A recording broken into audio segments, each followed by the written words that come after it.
I'm for stopping Iran, very simply, from having a nuclear weapon. They can't have a nuclear weapon. I want Iran to be great and prosperous and terrific. Friends and family on this really incredible achievement. All administrations have the same goal regarding Iran, which is Iran cannot be allowed to have a nuclear weapon, right? That hasn't changed. President Trump has said the same thing many times. How you get there, which is the strategy to reach that goal, has changed. During the Obama administration, when we were doing the nuclear negotiations with Iran, we were willing to let Iran have a very low level of indigenous enrichment. They could enrich on Iranian soil, enrich uranium, in exchange for severe verification measures. President Trump, when he was negotiating with Iran, said we will not allow any indigenous enrichment. You can't enrich uranium at all. Then what happened after the 12-day war last year between Iran and Israel in June of 2025, the U.S. Negotiating position got more maximalist. And that increased even more after the latest round of protests.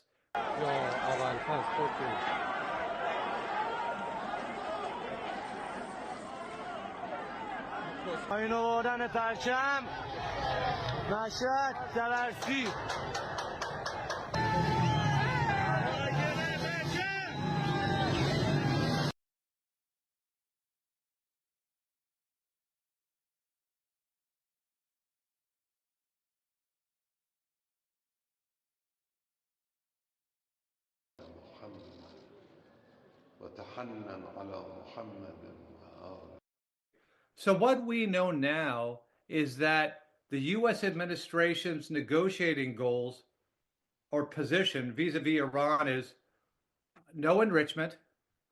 You have to accept severe restrictions on your missile stockpiles and production, and you have to cease all support for your proxy network in the region. So that seems to be the preconditions or the red lines of the American team. But finally, it has been leaked from this administration that it's quite possible that the regime is seeking regime change, which is using military action to try to revive the protests in Iran that were put down so brutally by the regime in January in the hopes of effecting regime change. اغتشاشگر رو باید به جای خودش نشاند.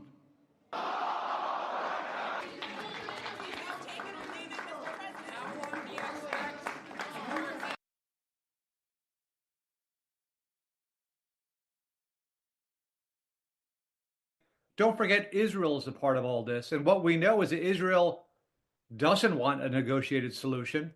It wants Iran's missile capacity eliminated. And it also wants regime change because it feels as long as this regime's in power, that's an existential threat to Israel.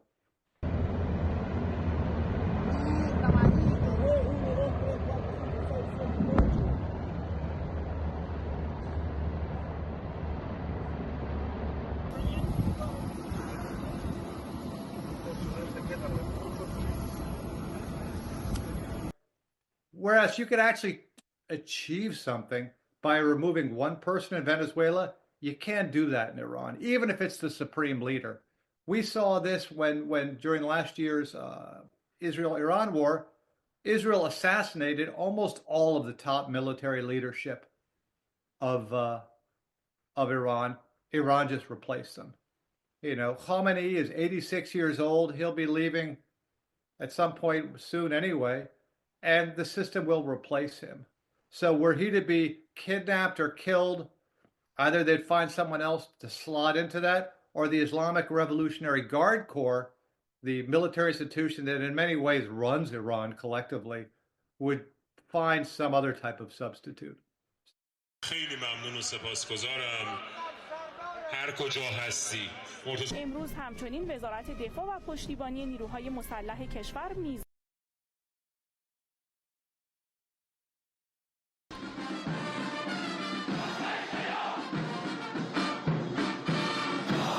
این جنگ را اداره کردن. واقعا تشکر کنم.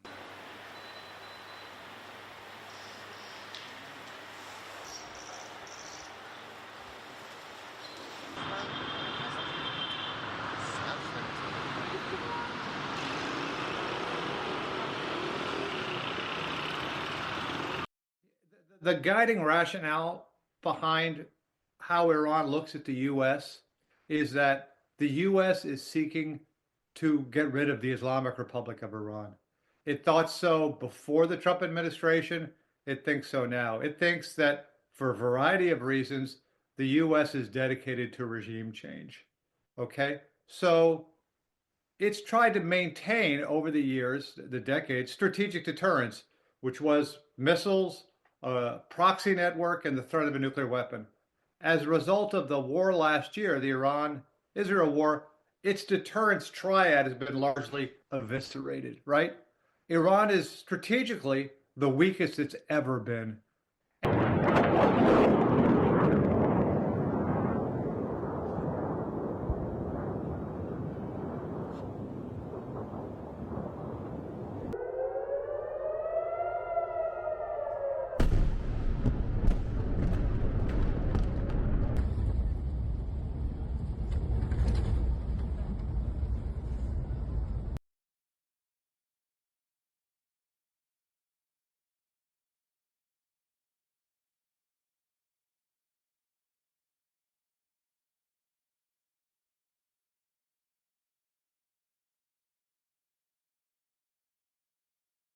And so it's very concerned because it's been its historical experience that countries that compromise in the face of pressure invite more aggression.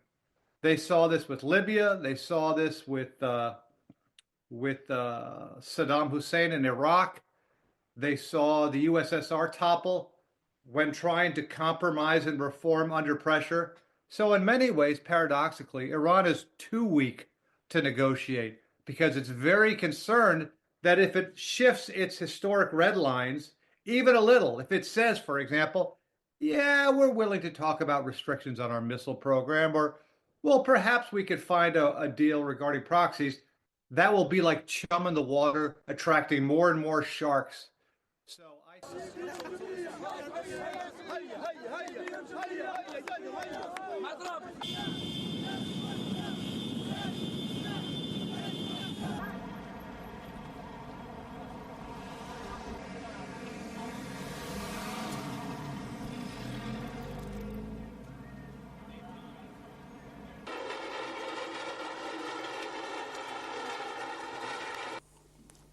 ситуации с образованием Содружества независимых государств